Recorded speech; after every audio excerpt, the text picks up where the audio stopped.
Olha, eu identifico uma causa mais remota, como a gente diz popularmente, o buraco é mais embaixo, e uma causa mais próxima, na linha da história.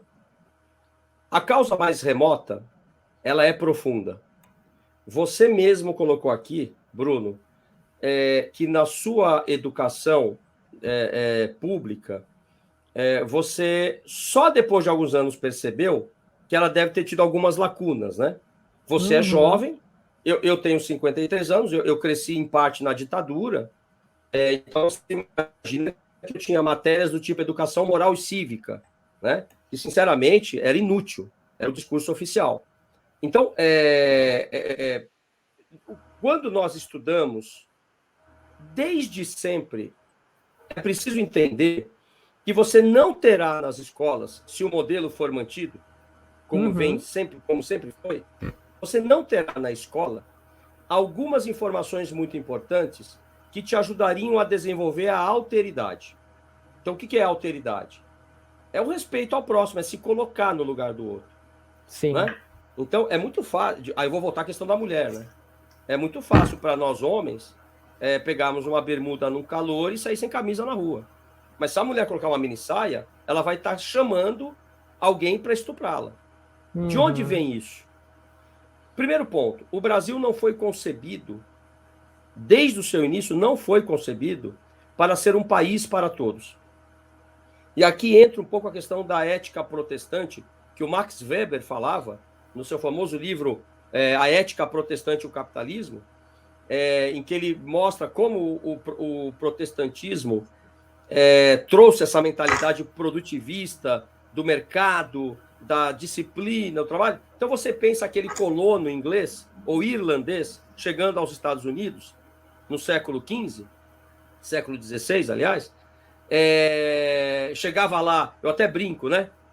Chegava a Rebeca com o Daniel, com um filho chamado Davi, né, protestantes, com a Bíblia debaixo do braço, e falava assim: vamos construir uma cidade aqui. O cara já chegava com a ideia de construir uma comunidade. Não estou dizendo que não cometeram crimes bárbaros, eu estudei a questão do genocídio indígena lá. No Brasil, não. Até 1808, que foi a data em que a família real fugiu para o Brasil, até lá, o Brasil era simplesmente um território para extrair riqueza. E extrair riqueza, primeiro com a escravização dos indígenas, outra informação errada que nos davam na escola, né? Que os indígenas não foram escravizados porque eles conheciam bem o terreno e se rebelavam, então começaram a trazer as vítimas da África. Nada disso. Com 30, 40 anos, já praticamente tinham exterminado todas as nações indígenas da costa brasileira. E aí vem, claro, a escravização africana, outra grande tragédia da humanidade. Aliás, eu considero os dois grandes genocídios da história: os indígenas, os povos africanos, os povos indígenas da Oceania, etc., da Ásia também. Bem, então o que acontece? O Brasil não foi concebido para ser um país como o colono, a Rebeca chegava lá com o Daniel, né? Lá, e o pequeno agora, Davi. Com o filho Davi. Aqui não. E aí o que vai acontecer? Em 1808, o Napoleão invade Portugal. A família... Sabe qual era a cena? Qual foi a cena lá em Lisboa? O povo acorda, o povão acordou, olhou para o porto e viu a elite portuguesa abandonando o país. Juízes, políticos, médicos, comerciantes que tinham dinheiro, navegantes, escoltados pela marinha inglesa. Deixaram o país acéfalo. O povão literalmente abandonado. E há um detalhe que o Laurentino Gomes conta no livro dele.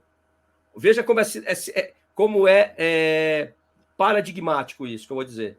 Esqueceram a Biblioteca Real no Porto. Deixaram os livros lá. Isso é muito significativo para mim, né, do ponto de vista simbólico. Então, é como se você acordasse hoje e visse o governo brasileiro sendo escoltado pela Força Aérea Americana e indo embora do Brasil, porque o Brasil está sendo invadido por uma força inimiga. Foi um pânico. Foi um pânico. As pessoas se jogavam nos navios, como a gente viu agora no Afeganistão, para fugir dos franceses. Bom, aí é que o Brasil começa a ser concebido como uma nação, como talvez, né, se tornar um país. Quando chegaram aqui, já houve a primeira troca de favores políticos, né? Dom João concedeu títulos para quem era dono de escravos e de terras, em troca de apoio político. Aí está a origem da falta de ética, que uma coisa é a política, que é a arte das alianças, tudo bem. Outra coisa é o troca-troca para favorecer setores particulares, privados. Bom, então o Brasil nunca foi... Você não vai estudar na escola, na sua educação que você teve, eu na minha, a história dos povos indígenas, porque o Brasil não começa em 1500. O Brasil começa... Vou citar as estatísticas mais conservadoras. Os povos indígenas estão aqui há 12 mil anos. 12 mil anos. É muito tempo.